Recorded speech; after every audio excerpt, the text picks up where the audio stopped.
again. It's a rich thing.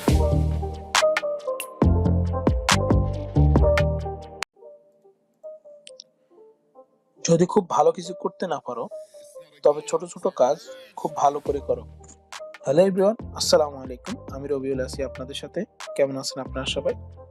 আশা করি আপনারা সবাই অনেক ভালো আছেন। তো প্রতিদিনের মতো আজকে আমি আপনাদের জন্য আরেকটি ভিডিও নিয়ে আসলাম। আশা করি আপনারা যদি ভিডিওটি সম্পূর্ণ দেখেন তাহলে এখান থেকে অনেক ভালো কিছু শিখতে পারবেন। তো আজকে আমি আপনাদেরকে একটি ফেসবুক কভার বানিয়ে ডিজাইন করে দেখাবো। তো আমরা যদি এই ওয়েবসাইটে চলে আসি তাহলে আসলে আমরা এখান থেকে আমাদের নির্দিষ্ট সাইজটি জেনে নিতে পারবো, ঠিক আছে? তো দেখুন এখানে Facebook cover size for desktop, এটির সাইজটি এখানে দেওয়া আছে 820x312। দেন এখানে দেওয়া আছে Facebook cover size in for mobile. তো মোবাইল ডিভাইসের জন্য আমরা এই সাইজে ডিজাইনটি করতে পারবো, ঠিক আছে? তো দেখুন এখান থেকে সমস্ত সাইজ তারা দিয়ে রেখেছে। আপনারা এখান থেকে সাইজটি জেনে নিয়ে আপনারা ডিজাইনটি শুরু করে দিতে পারেন, ঠিক আছে?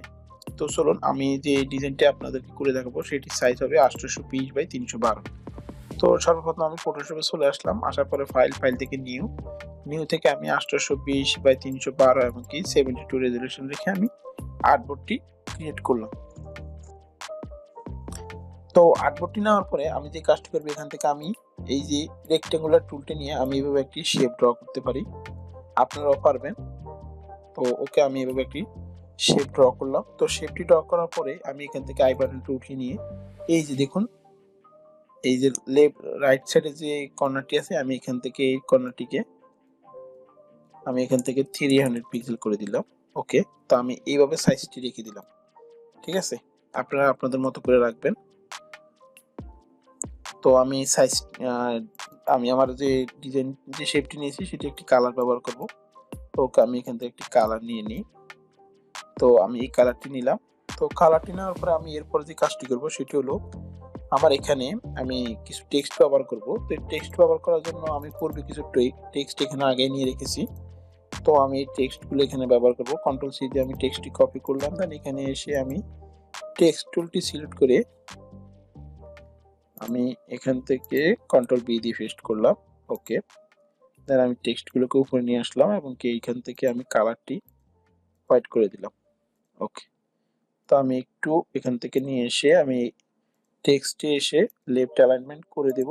এখান থেকে কন্ট্রোল টি দিয়ে আমি একটু এবার ছোট করে দেব। ওকে, এখানে বসিয়ে দিলাম। আমি আর একটু ছোট করতে পারি। ওকে, তা আমি এভাবে আপাতত এইভাবে রেখে দিলাম। রেখে দেওয়ার পর আমি এখান থেকে এটিকে বোল্ড করে দেব। বোল্ড করার পর আমি লাইন হাইটটি একটু বাড়িয়ে দেব, 60 পিক্সেল করে দিতে পারি বা আর একটু বাড়াতে পারি। আমি এখান থেকে 70 পিক্সেল বা এখান থেকে আমি 80 পিক্সেল রাখলাম। ওকে, তো আমি এইভাবে রাখলাম। রাখার পর কন্ট্রোল টি দিয়ে আমি আরেকটু ছোট করে নেব।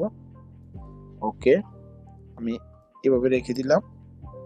রেখে দেওয়ার পর আমি একটু উপরে উঠাবো, মানে আমি আমার মতো করে প্লেসমেন্টটি করব। ওকে, আমি এভাবে রাখলাম। রাখার পরে আমি একটু এই সাইডে নিয়ে আসবো। ওকে, তো আমি এইভাবে টেক্সটটিকে রাখলাম। রাখার পর আমি এখান থেকে কিছু প্যারাগ্রাফ নিয়ে আসলাম। কন্ট্রোল সি দিয়ে প্যারাগ্রাফগুলো কপি করলাম। টেক্সটে এসে আমি এখানে এগুলোকে কন্ট্রোল বি দিয়ে পেস্ট করলাম। তো আমি এখানে যে ফন্টটি ব্যবহার করব সেটি হলো ল্যাটো ফন্ট। ওকে, এখান থেকে ফন্ট সাইজটি আমি কমিয়ে দেব, 14 পিক্সেল করে দেব। এখান থেকে আপার কেসটি উঠিয়ে নেব এবং কি এখান থেকে রেগুলার করে দেব। লাইন হাইটটি আমি অবশ্যই 80 পিক্সেল করে দেব বা আর একটু বাড়াতে পারি। আমি এখান থেকে লাইন হাইটটি 20 পিক্সেল করে দিলাম। তো ফন্ট সাইজটি আমি এখান থেকে 12 পিক্সেল রাখলাম। রাখার পর আমি একটু ওকে, আমার সম্পূর্ণ ফন্টগুলো আমাকে নিয়ে আসলাম। নিয়ে আসার পর আমি সব ফন্টগুলোকে এখানে এভাবে বসালাম। তো আমি এখান থেকে লাইন হাইটটা একটু কমাবো, আমি একটু 18 পিক্সেল দিয়ে দিলাম। ওকে, দেন আমি এই দুটোকে কন্ট্রোল টি দিয়ে গ্রুপ করলাম। গ্রুপ করার কন্ট্রোল টি দিয়ে আমি ছোট করে নিলাম। তো আমি এইভাবে আমার টেক্সটটিকে বসালাম। বসানোর পরে আমি এখান থেকে দেখুন যে কাজটি করব, আমি এখান থেকে এই যে এইভাবে একটি শেপ ড্র করব। তো এইভাবে একটি শেপ ড্র করলাম। শেপ ড্র করার পরে আমি এখান থেকে এই শেপটির সাইজ 100 পিক্সেল করে দিলাম। ওকে, রাখার পরে আমি একটু শেপটিকে একটু উঠাবো। ওকে, দেন আমি এটির কালার ব্যবহার করব। এখান থেকে এই যে এইদিকে একটু, ওকে,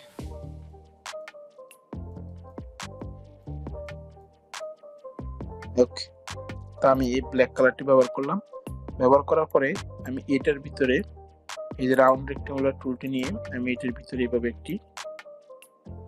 এইভাবে একটি শেপ ড্র করলাম, যেটিকে আমি বাটন হিসেবে ব্যবহার করব। তো এটিকে আমি হোয়াইট কালার করে দিলাম। হোয়াইট কালার করার পর আমি এটিকে এখান থেকে আই বাটনটি অন করে আমি রাউন্ড করে নিলাম। ওকে, তো আমি এটিকে একদম সেন্টারে নিয়ে আসলাম। ওকে, তো আমি এটির ভিতরে এখন একটি টেক্সট ব্যবহার করব, সেটি হলো CLICK click ACR here. Okay, control T দিয়ে শিফট এবং অল্ট চেপে আমি একটু ছোট করে দিলাম। ওকে, এটির ভিতরে নিয়ে আসলাম। এখান থেকে আমি এটি ফন্ট সাইজটি আর একটু 24 পিক্সেল করে দিতে পারলাম। ওকে, এই কালারটি ব্যবহার করব।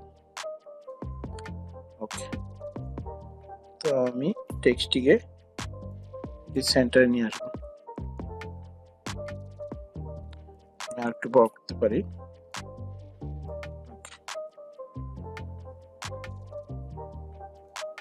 ওকে, আমি সেন্টারে নিয়ে আসলাম। দেন আমি এখান থেকে ফাইল থেকে ওপেন থেকে আমি কিছু সোশ্যাল মিডিয়া আইকন নিয়ে আসতে পারি। ওকে, এই যে আমার এখানে যে সোশ্যাল মিডিয়া আইকনগুলো আছে আমি এগুলোকে নিয়ে আসবো।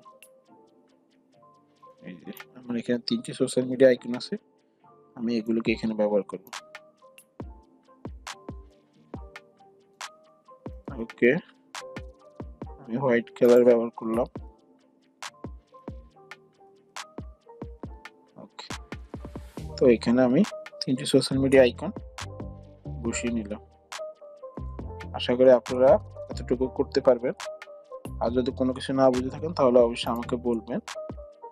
ওকে, তো আমি এভাবে রাখলাম। রাখার পরে এরপরে আমি এখানে একটি ইমেজ ব্যবহার করব। তো ইমেজ ব্যবহার করার জন্য আমি এখান থেকে একটি ইলিপস টুল নিব। ইলিপস টুল নিয়ে আমি এইভাবে একটি ইলিপস ড্র করব। আশা করি আপনারা ড্র করতে পারবেন। তো এইভাবে একটি ইলিপস ড্র করব। ইলিপস ড্র করার পরে আমি এই যে ইলিপসের ভিতরে ফাইল থেকে প্লেস থেকে আমি এখানে ইমেজটিকে এখানে প্লেস করে দিলাম। ওকে, শিফট এবং অল্ট চেপে আমি একটু বড় করে দিলাম। দেওয়ার পরে আমি এখানে সেটিকে ক্রিয়েট ক্লিপিং মাস্ক করে দিলাম। ওকে, এরপর আমার নিচে যে শেপটি আছে সেটিকে আমি উপরে উঠিয়ে নেব। এই যে দেখুন, এটিকে ডুপ্লিকেট করে আমি এটিকে আবারও ক্রিয়েট ক্লিপিং মাস্ক করে দিলাম এবং উপরের শেপটি এটিকে আমি আরেকটি ডুপ্লিকেট করলাম।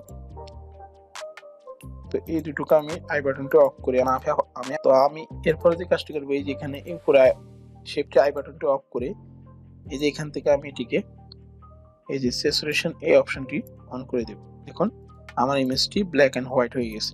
হোয়াইট হওয়ার পরে আমি উপরে যে শেপটি নিয়েছি, এই যে দেখুন যে শেপটি নিয়েছি সেটিকে আমি এখান থেকে আরেকটি ডুপ্লিকেট করব। ডুপ্লিকেট করার পরে আমি এটির কালারটি আপাতত অন্য একটি কালার নিয়ে নিই। ওকে, আমি এখান থেকে একটি কালার নিলাম। নেওয়ার পর আমি এটিকে এইভাবে প্লেস করে দিলাম। তো আমি আমার মতো করে নিচ্ছি। ওকে,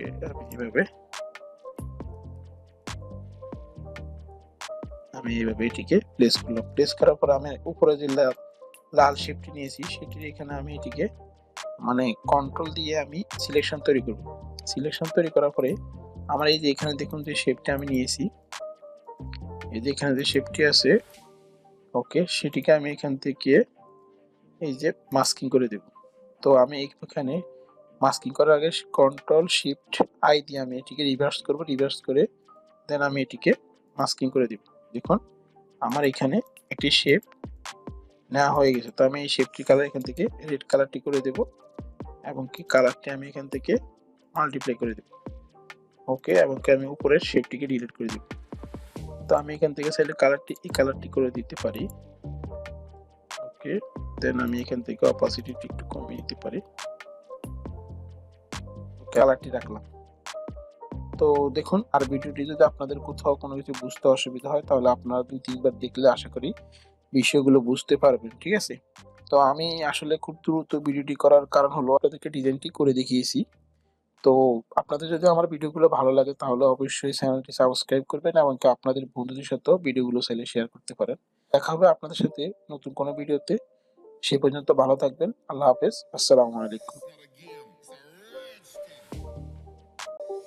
It's not a game, it's a rich thing.